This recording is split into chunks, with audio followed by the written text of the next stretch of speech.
Yep. Just to make sure. I have 5. Let me go up and check.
Good morning. I don't know if the mic's on. Good morning, everyone. Hello. So we're gonna try something new today for our prelude. You have to pardon me. I think my voice is suffering from some overuse, so I'm sounding a little hoarse today, but I hope that this will just, if anything strange comes out, I hope it will just inspire you to sing, no matter what your voice sounds like, even if you feel like it's a little rough around the edges, because all voices are beautiful. So today we're gonna sing 2 songs, and we're gonna sing them at the same time. Are our words up there? Yeah. So the 2 songs are, first one is This Little Light of Mine. You probably know it. Can you raise your hand if you know it? Yeah. These are both songs that come from an oral tradition, so they're passed down by listening and by hearing. So you might know a version that's a little different than what I sing, and that's completely fine. You can sing your version. So let's start with This Little Light of Mine. This little light of mine, I'm gonna let it shine. This little light of mine, I'm gonna let it shine. This little light of mine, I'm gonna let it shine. Let it shine, let it shine, let it shine. And our next song is Glory, Glory. Anybody know this one? You can raise your hand. Okay, a few people, okay. So let's do this one next. Glory, glory, hallelujah.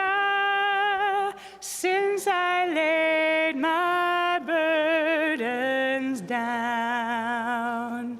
Glory, glory, hallelujah. Since I laid my burden down. Feeling pretty good about that one too?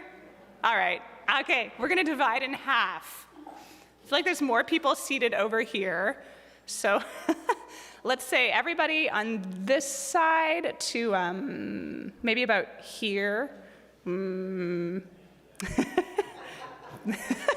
By the water bowl, maybe. the water bowl, or the stones on this side. You're gonna be Glory, Glory. And everyone on this side, you're gonna be This Little Light of Mine. We're gonna start with Glory, Glory, then we're gonna add in This Little Light of Mine. All right, so starting with Glory, Glory. So here we go. Glory, glory, hallelujah. Since I lay my burden down.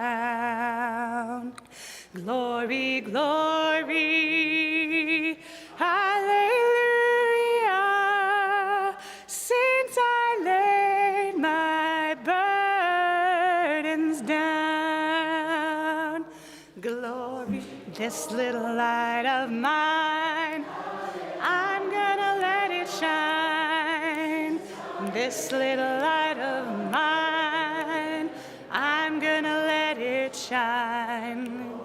This little light of mine, I'm gonna let it shine. Let it shine, let it shine, let it shine. Glory, this little light of mine, I'm gonna let it shine. This little light of mine, I'm gonna let it shine. This little light of mine, I'm gonna let it shine. Let it shine, let it shine, let it shine. One last time. Glory, glory, hallelujah. Since I've laid my burdens down, glory, glory, hallelujah. Since I've laid my burdens down. Yes, thank you. You're an excellent choir.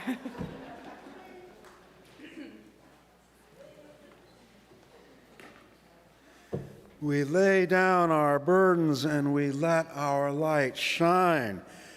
Bonjour tout le monde. Welcome everyone to the First Unitarian congregation of Ottawa, whether you are here in Worship Hall or watching from wherever you may be. Know that you are welcome here. I'm the Reverend Eric Meter, the lead minister here at FirstU. And I'm Kate, your worship associate. I'm very pleased to be here this morning and to have the help of my worship associate team of Chris and Ron. We acknowledge that our FirstU campus is located on traditional, unsurrendered, and unceded Algonquin Anishinaabe territory, and that the work of reconciliation is a responsibility of our congregation of all Canadians. Our goal is to educate ourselves and all those that have the willingness to understand, to be of service to those who are at risk, and to advocate for justice. Let's join our voices in song once more. Please rise in body or spirit as we sing together. Morning Has Come is number 1000 in the Teal hymnal, and the lyrics will also be on the screen. The choir is going to come up and help.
As we prepare to light this morning's chalice, I'm wondering if there isn't someone of any age who would help. Oh, we've got a volunteer. Come on, my friend. Jody's going to help. We're good. We light our chalice flame this morning to these words by Suzelle Lynch. The flame we kindle in the chalice of faith holds blessings of warmth and light and life-giving energy. It shines forth as a beacon to guide us all home. It lights up our longing to connect and to share. It possesses the power to shape a world where equity and compassion reign supreme. May this warmth and this light and life-giving energy create the blessings we have claimed and help us extend them in hands and hearts that offer these blessings to all. Our chalice is lit. Come, let us worship together, by which I mean sing our chalice song. Jen?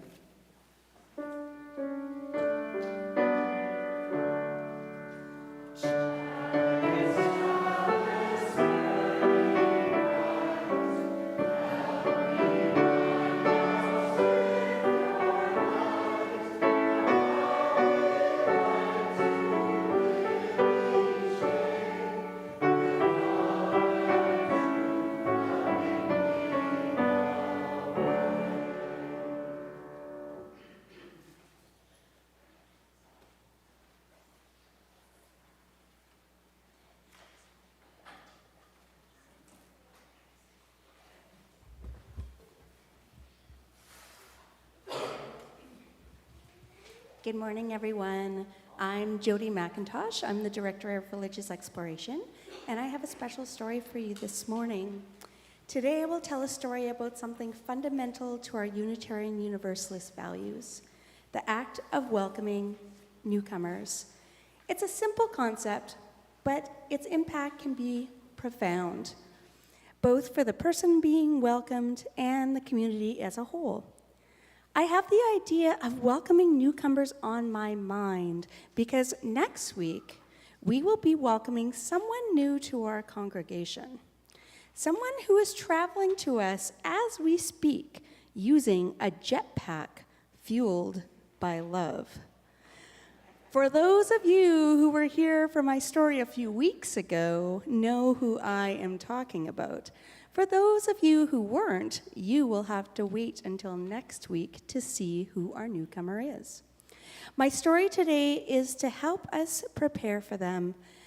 I want to make sure that we are ready to welcome them and the new ideas that they bring to us. So I have brought something special with me this morning. Maybe my friends at the front can help me. What do I have here? Anyone? Oops, that's okay. Leonard, do you know what this is? Do you know what it is? Any grown-ups? What do I have here? A door. Thank you, Eleanor. Yes, I have a door. And what do doors do? They open and they close. Thank you. That is right. We're going to fix our door. Do we want to stick that back in here? Old hinges, they like to fall apart. Awesome. Okay. I'm going to hand this to my friend here to help me out. Thank you, Kasia. So, doors are really good at keeping people out when they are closed, but they are really good at letting people in when they are open. So this is a story about an open door. It can stay open a little bit. In the heart of our Unitarian church community, there is an old weathered door. It is unassuming, its wood is chipped, and its hinges creak with every gentle push. Creak. But this door holds a secret, a magical secret that connects us to the world beyond. This door is known simply as the open door. It doesn't lead to a physical place. Instead, it opens into the realm of possibility, where newcomers arrive seeking refuge, connection, and acceptance. And so on a bright Sunday morning, as the sun streams through our beautiful wall of windows, we gather to discuss the art of welcoming the newcomer. Before we open the open door, we have to prepare our hearts.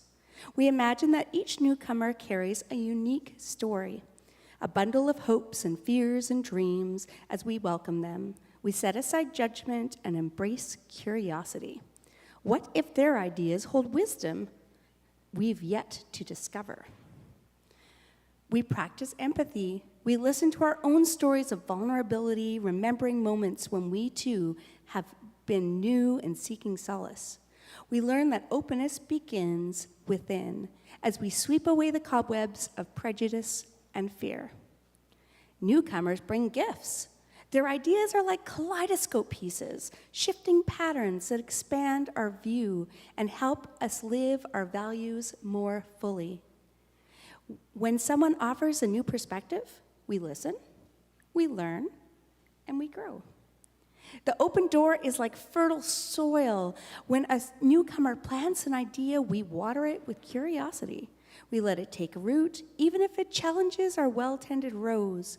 We tend this garden together, nurturing seeds of change. We read books that stretch our mind, attend workshops on justice, and invite guest speakers who stir our souls. And when the newcomer shares an idea, we don't prune it, we let it bloom. The open door leads to our communal table. Here we serve a feast of belonging. We cook meals that blend flavors from every corner of the world. We celebrate birthdays and anniversaries and milestones. And when the newcomer sits down, we say, "Stay, you are a part of us now." When we welcome them, they become part of our community. They join committees and sing in the choir and teach us dances from distant lands. They become our friends, our teachers, and our family. So let us remember that the open door is not just wood and nails. It's an invitation to welcome, to learn, and to love. For the newcomer's eyes, we find our own reflection, a reminder that we are all wanderers seeking home.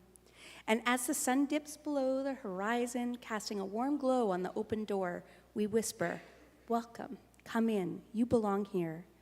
And so the magical door swings open, and the story continues. Thank you. So we will sing our children on our way, and you can follow us down the middle path and create our arch for our children. Thank you.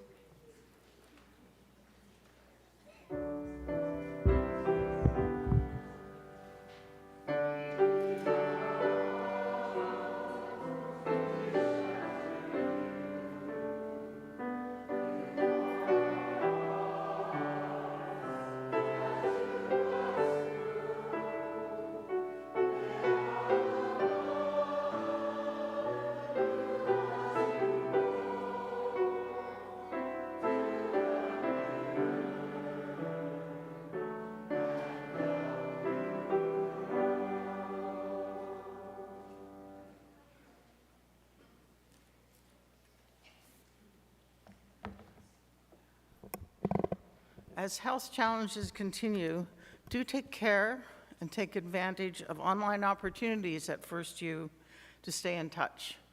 If you're new to FirstU and would like to learn more about us, please contact us through our email at welcome@firstunitarianottawa.ca.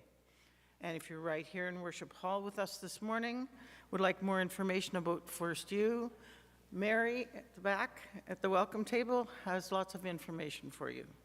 And now here's Nancy from our board to highlight some announcements for today. Thanks, Nancy. Bonjour tout le monde. Did you enjoy watching Monday's eclipse? Yeah. Okay, don't throw away your eclipse glasses. The Environmental Action Group is collecting the glasses to send to South American students for the October annular eclipse over Chile and Argentina. Leave your glasses in the box in the office by Sunday, April 28. And check the climate action page for some good news item and to learn what is an annular eclipse. Today is the spirituality gathering at 1:30 in room 6 to nurture a personal spirit journey in a safe and non-judgmental space. The room will be open at 12:30 for a social time, so feel free to come early. And the young people, 11 to 17, are invited to join our monthly youth group gathering this Friday, April 19 at 6:30 p.m. On Sunday evening, April 28 at 7 p.m., there will be an amazing spring concert with all three choir and the house band right here in Worship Hall. Admission is by donation. Invite your friend and please pick up one of these beautiful posters at the back of the church to help us get the word out. Finally, I invite you to take a moment to imagine what FirstU would be like without the fall fair.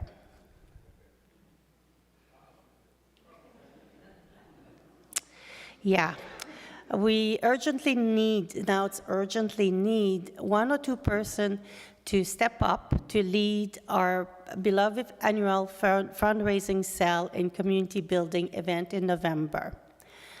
Can you help?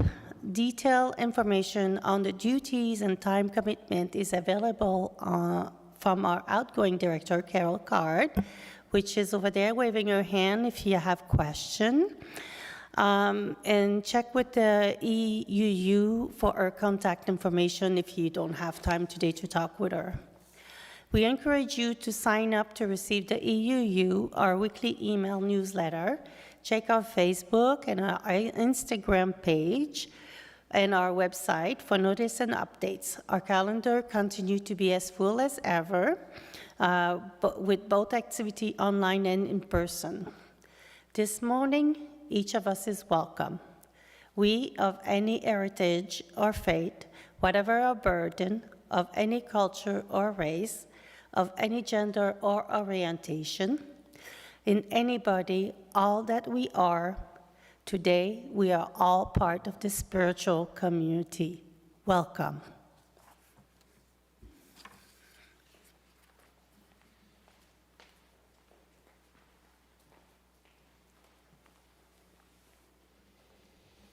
Thank you, Nancy. Each week we pause in our time together in recognition of the joys and sorrows in our lives and across the globe. We honor our celebrations and challenges by placing stones in bowls of water. As the ripples extend outward, imagine them continuing out beyond these small bowls, out through and past our pews, out into the larger community of all. Our first, a stone of joy for what it is to imagine this faith community with a vital and active and fully staffed fall fair every year. Put two in. Thank you. And now, some stones of concern and solidarity. Bill has moved into the memory care unit of Oak Park Retirement Residence. He did so last weekend, a stone saying that we miss him here. A stone for Betty, who we are thinking of and wish her well. She was in the hospital again recently. A stone for Mantha, as Mantha recovers from a serious strep A infection. And another stone to let Werner know we're thinking of him fondly. Please come forward now with any stones, joys, sorrows, or challenges you are carrying with you to place in the bowls before us all.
The last two stones I dropped, the first of which, to put it plain, was a stone of fear for what seemed to be the escalating tensions, if not outright violence, across the Middle East.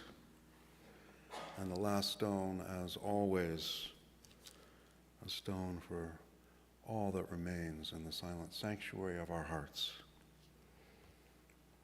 Carrying cards for Betty, Bill, Mantha, and Werner are at the back of the hall for us to sign, even if you don't know them or know them yet.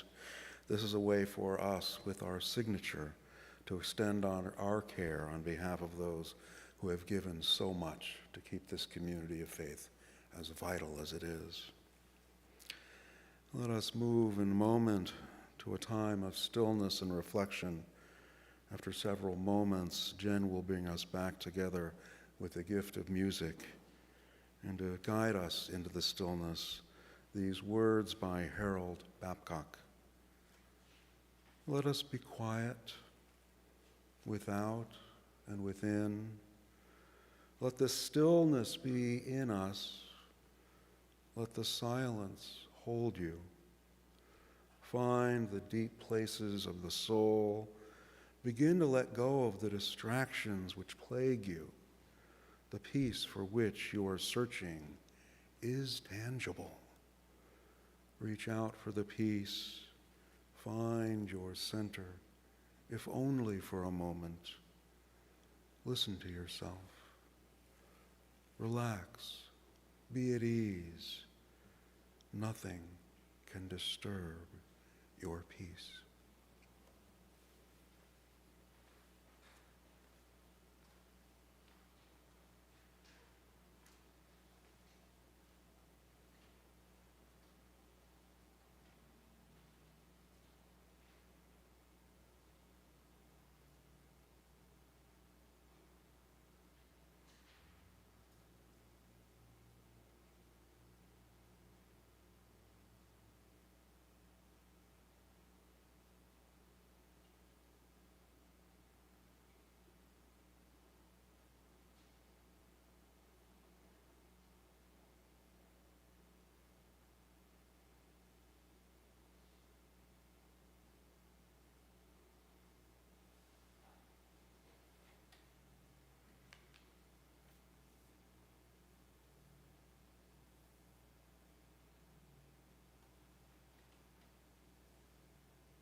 You gotta put one foot in front of the other and lead with love. Put one foot in front of the other and lead with love.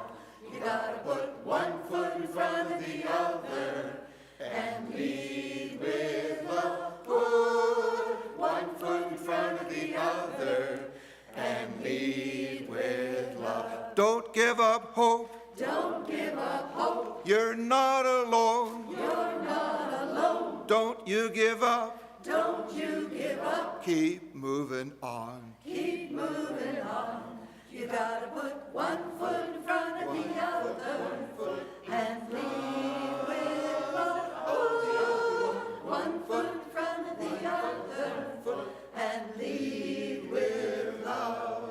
You gotta put one foot in front of the other and lead with love. Oh, one foot in front of the other and lead with love. Lift up your eyes. Lift up your eyes. Don't you despair. Don't you despair. Look up ahead. Look up ahead. The path is there. Your path is there.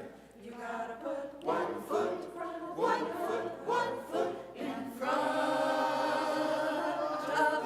one. One foot, and lead with love. You gotta put one foot in front of the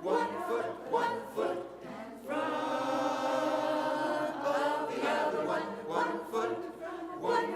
One foot, and lead with love. I know you're scared. I know that you're scared. I'm scared too. And I'm scared too. But here I am.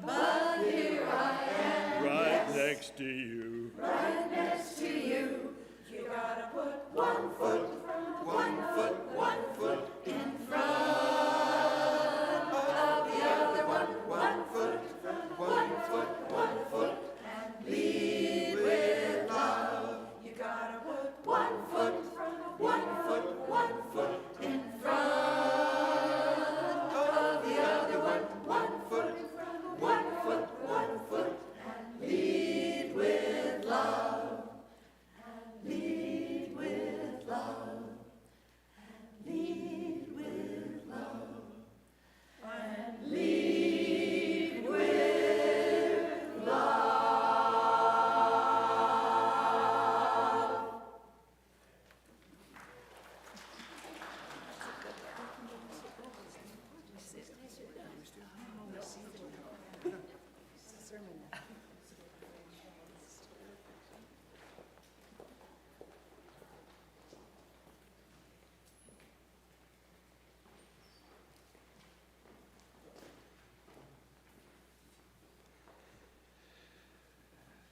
That was a gift. Thank you all. Sometimes, when you wake up having dreamt of someone you haven't had contact with in years, the best you can do, even before making that first cup of coffee, is to sit down and write them a letter. If it doesn't become clear what I'm doing, raise your hands, throw things, let me know. Dear Jane, what a wonderful and unexpected surprise to see you here at FirstU Ottawa a couple of Sundays ago. It had been what, 17 years since we had seen each other in person? You mentioned that you were traveling around looking for good ideas on congregational vitality to bring back home to the good folks of the UU congregation in Livermore, California, where I began my ministry career. And as an aside, Livermore is almost 90 kilometers east and a little south of San Francisco on the eastern edge of a valley that stretches between the Oakland Hills and California's Central Valley. It's sunny all the frickin' time.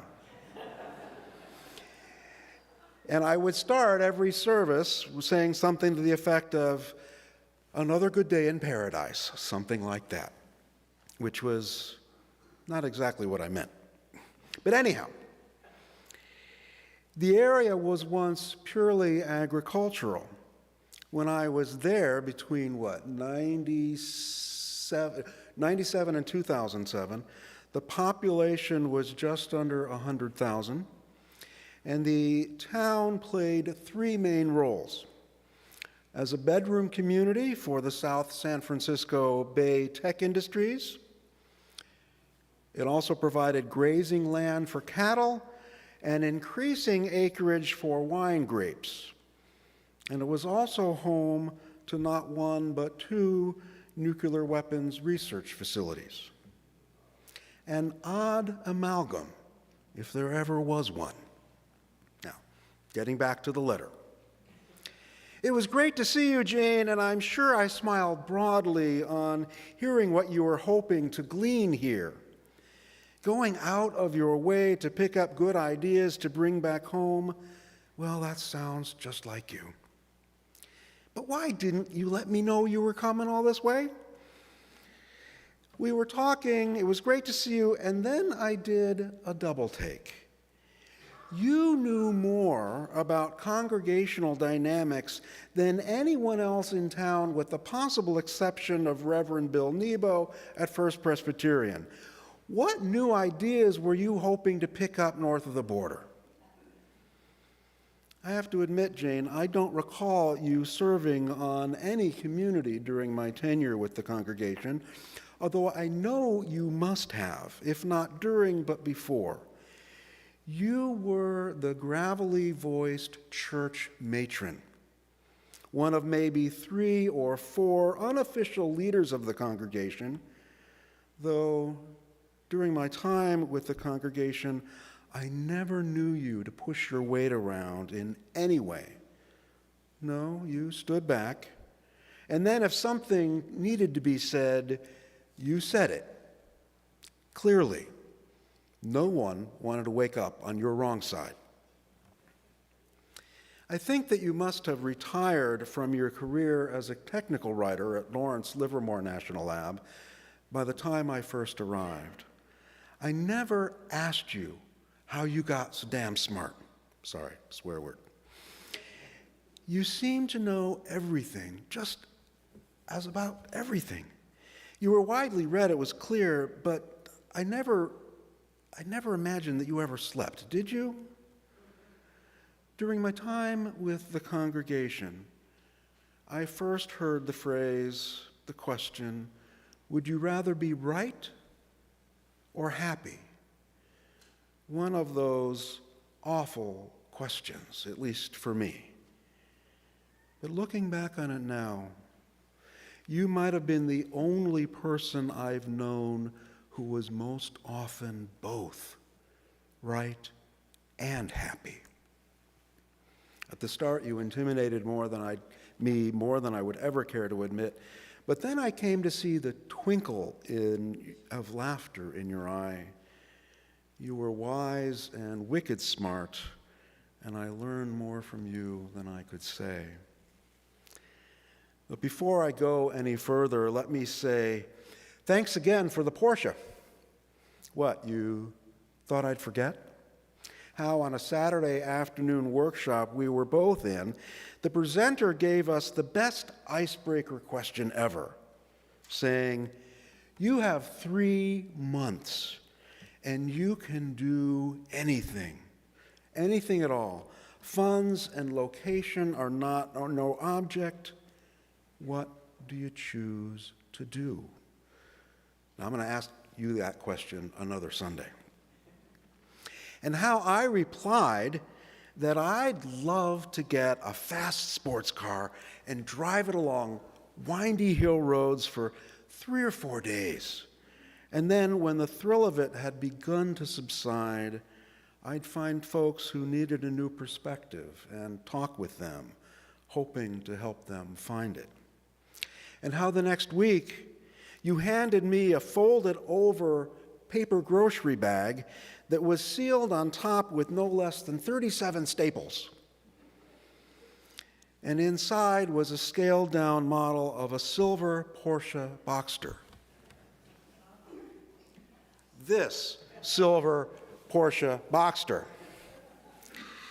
And you said, here, make sure every other congregation you come to serve knows that your first church gave you a Porsche. And now I have.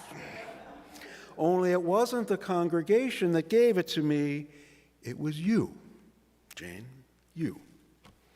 Ironically, as it turns out, I now have a niece who sells the things for a living in Toronto. Several years ago, she asked me to drive hers. It needed to be taken from her condo garage to where the shower for her baby would be held in another condo tower a few kilometers away, and I needed to park it in another underground garage. I was sweating literal bullets the whole way. It turns out that sports cars and the idea of sports cars are not the same thing. Yes, the sound of all that horsepower is amazing, but safety really is very fine. I'm happy enough with my little Subaru these days. Thank you very much. Porsche goes away.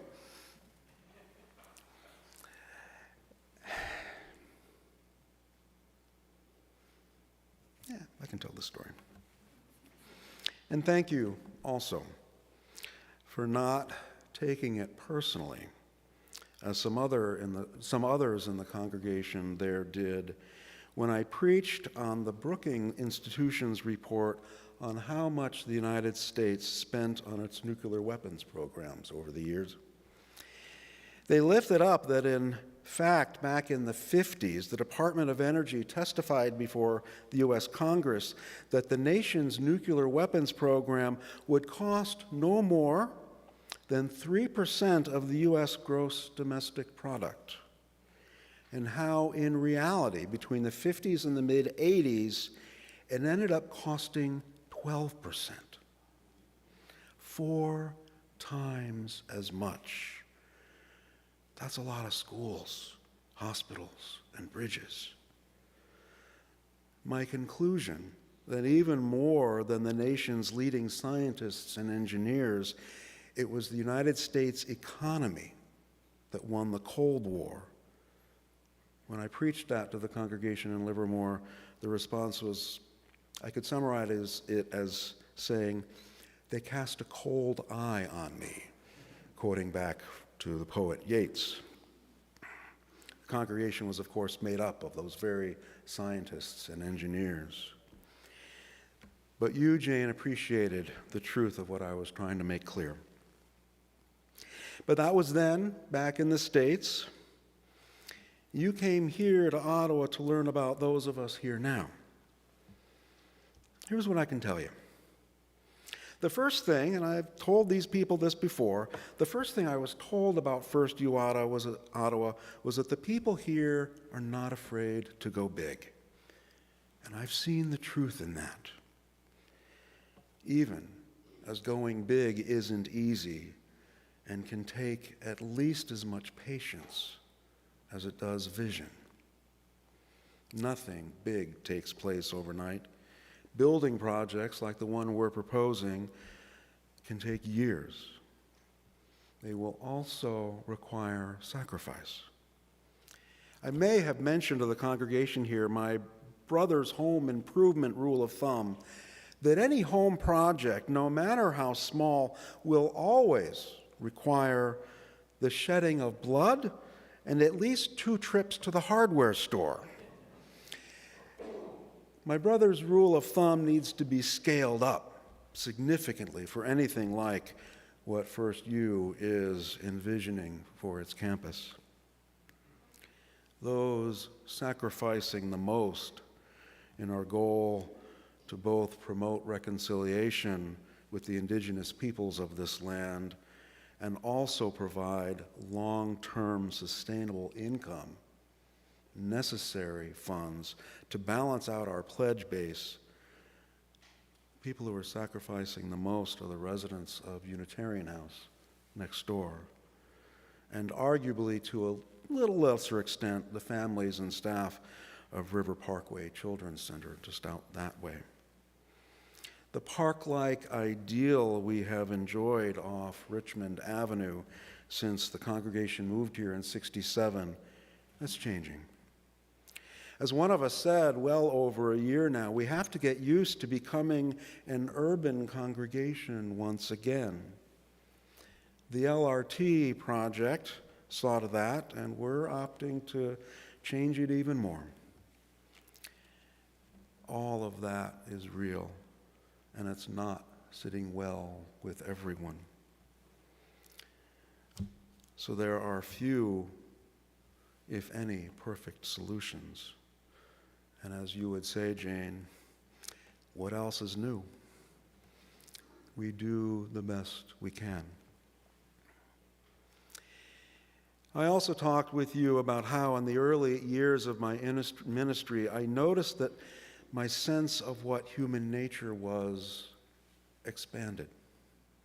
How I saw again and again how folks who, by all accounts, should have behaved better acted out of their smaller selves habitually, while others carried on quietly heroic lives despite the odds stacked up against them. Somehow we do our best to support, if not celebrate, the latter. We're working to nudge slowly the former into greater maturity. It takes time and enormous patience, to which you replied succinctly, "Welcome to the adult world, my friend." Though perhaps more than anything else, you and I, Jane, agreed on how important congregations as faith institutions are. I told you something once that I have never spoken of publicly before now, an experience I had during my chaplaincy at San Francisco General Hospital in the summer and fall of '95. During that chaplaincy, I shared my time between the inpatient AIDS ward. This was before the modern antiretroviral medications. The in-house inpatient AIDS ward and San Francisco General Hospital's emergency department. One night in the ER, a gunshot victim was brought in. I had been with another patient, and when I got to the man's room, there was a line of hospital staff stretching from his bedside out the hallway past 2 or 3 other rooms. There was one nurse standing by himself at the window looking into the man's room. I parked myself next to that nurse and asked him what was going on. And he let me know that the doctor had not yet pronounced the victim dead. And the line was for those who wanted to practice using CPR on a real body. I hate this, he said. It's not right. The despair ran deep in his eyes. So we stood there together, shoulder to shoulder, and offered witness.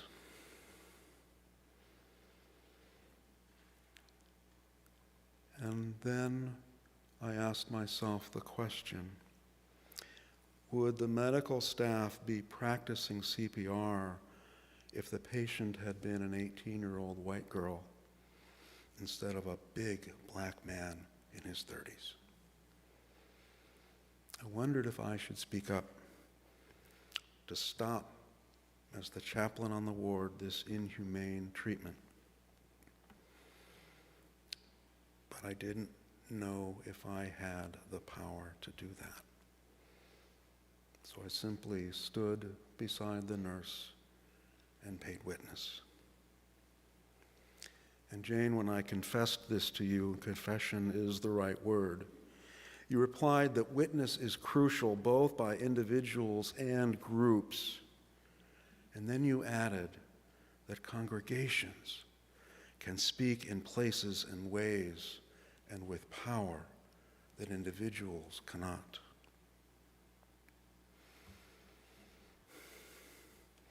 So all told, Jane, I'm finding my answers to you in the quieter, more reflective realms. Dramatic oration and grand gestures have their place, but there was always something of a Zen Buddhist in you, honoring the way of water to wear down even the hardest stone over time. I do know this, that I wouldn't be the minister or person I am without the benefit of your example.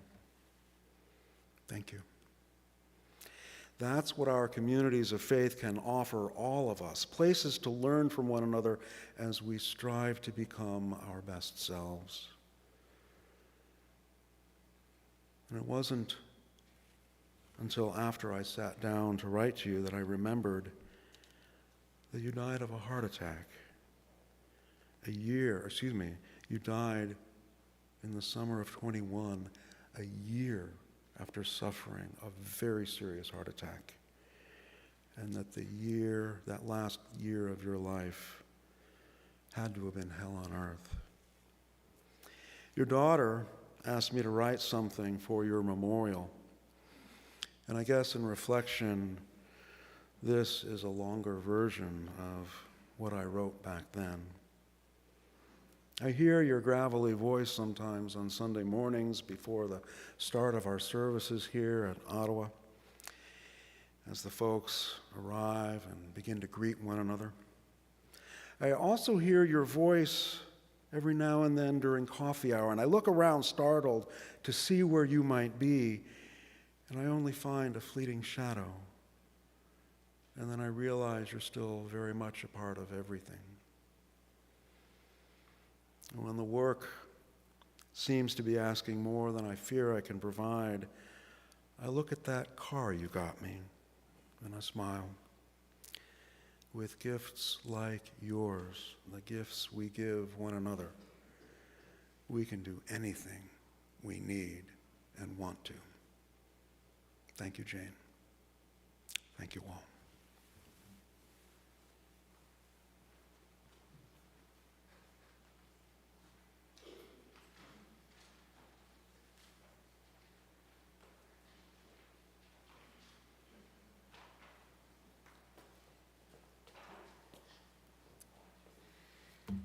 We are welcoming Chalice Choir to sing Si Vox Est Canta by Slovenian composer Damian Mošnik.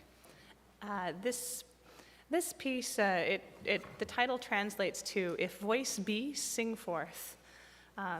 And it sort of celebrates the idea that if you have a voice, you should be using it to be joyful, to connect with people, and yeah, praise it together. So.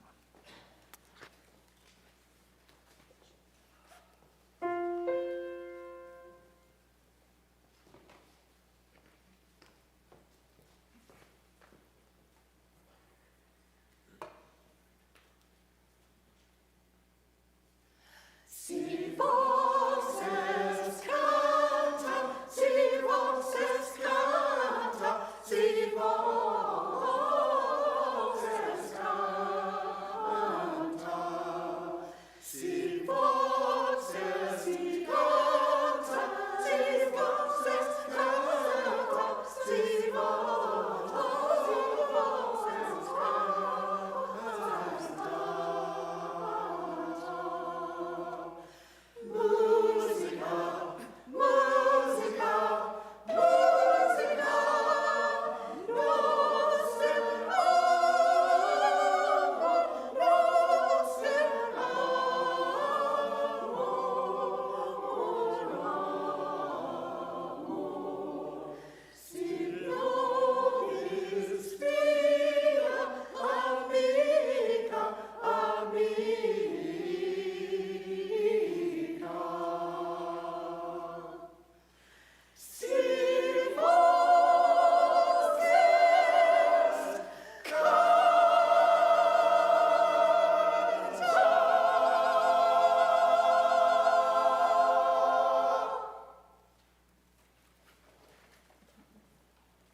Thank you, Chalice, for both wonderful works this morning.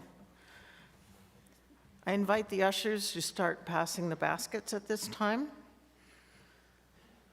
And if you can pass it along the pews, that'll help out too. This congregation has a long history of care, vitality, and bringing people together to move the arc of justice forward. We've been able to live into our hopes and dreams because of the generosity of those within and beyond this community. Whether you're here in Worship Hall or anywhere else, you are part of this community. To make a gift in support of the work of the congregation, you don't need to use the baskets that are now beginning to make their way around. Wherever you are, you're invited to go to our website or contact our finance manager to find out how to make a donation or keep up with your pledge. Our gifts are freely given and gratefully received. We dedicate these gifts to the work of this community of faith, serving human wholeness, caring for the planet, upholding religious freedom, welcoming the stranger, and loving one another. And now please rise as you're willing and able, and to join together in our closing hymn, What Wondrous Love. It's number 18 in the gray hymnal, and the words will be on the screen.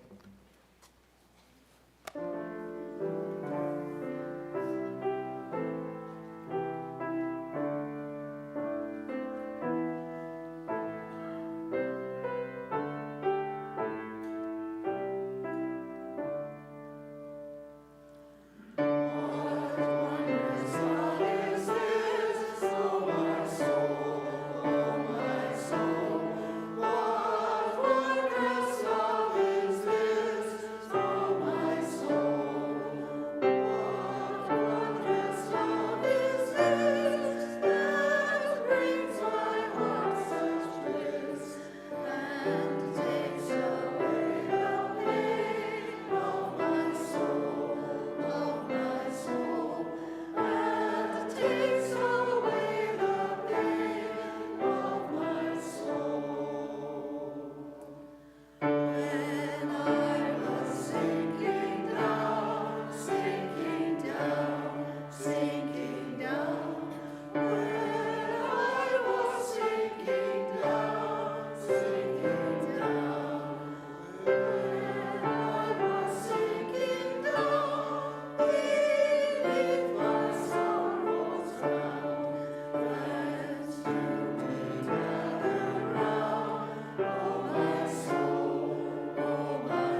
Please sit down.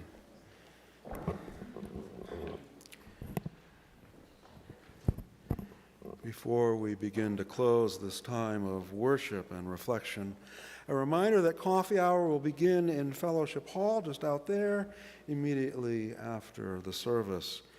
If you are new here, still feel new, or simply welcome an exceptional conversation today, pick up a green mug. I'm still saying blue after all this time. Green mug. As you enter Fellowship Hall, doing so will help others looking forward to exceptional conversations find you. Also in Fellowship Hall, our justice and equity folks are offering for sale fair trade chocolate, so go quick. And leafy greens, courtesy of the good folks of Ajaski, are available to those who would like some from the grow towers in the old volunteer room near Fellowship Hall. We extinguish our chalice this morning to these words by Peter Rabel. We build on foundations we did not lay. We warm ourselves by fires we did not light. We sit in the shade of trees we did not plant. We drink from wells we did not dig. We profit from persons we did not know. This is as it should be. Together, we are more than any one person could be. Together, we can build across the generations. Together, we can renew our hope and faith in the life that is yet to unfold. Together, we can heed the call to a ministry of care and justice. We are ever bound in community. May it always be so.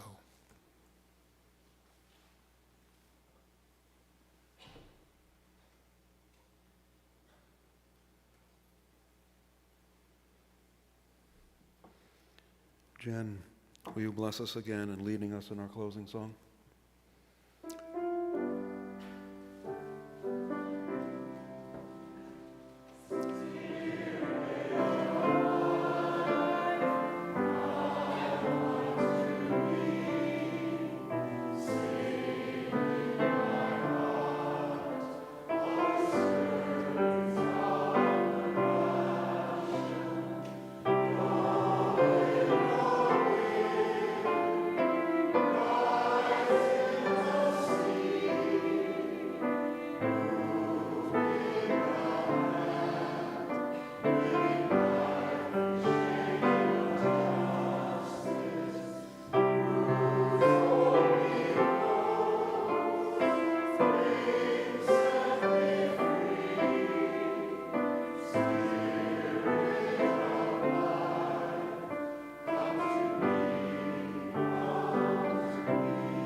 As now we return to the joy and challenge of helping the world come alive in love, I wish each and every one of you peace.